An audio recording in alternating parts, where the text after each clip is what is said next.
Focus maintenant sur le SIDEM. Marie-Morgane, tu as assisté hier au comité syndical avec un ordre du jour plutôt léger.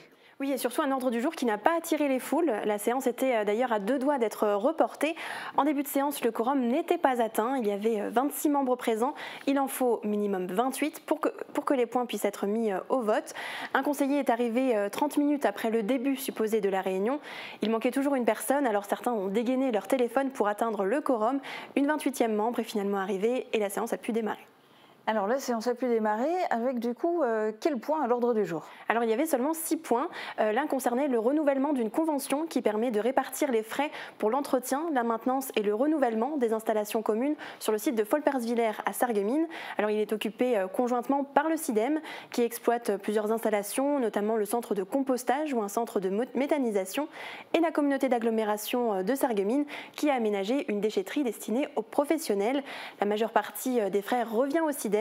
Quelques exemples, les frais liés à la voirie et à l'assainissement donnent lieu à la répartition 70% SIDEM, 30% casque. Pour l'accueil du site et la pesée, c'est 50-50. Et le deuxième point concernait un renouvellement de contrat. Oui, avec Citeo, cela concerne la prolongation du contrat relatif aux emballages ménagers et papier.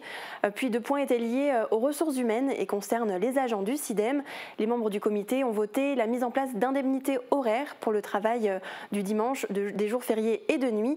Et le dernier point concernait la création de 3 postes d'adjoints techniques. L'ensemble des points a été adopté. La séance s'est déroulée sans le moindre débat. Et le conseil s'est terminé sur quelques décisions du président Roland Roth.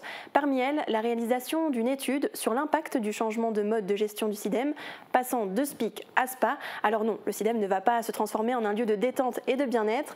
SPA signifie service public administratif. Une société d'avocats va mener cette prestation qui concerne notamment la gestion du personnel. Eh bien, merci beaucoup Marie-Morgane pour ta synthèse.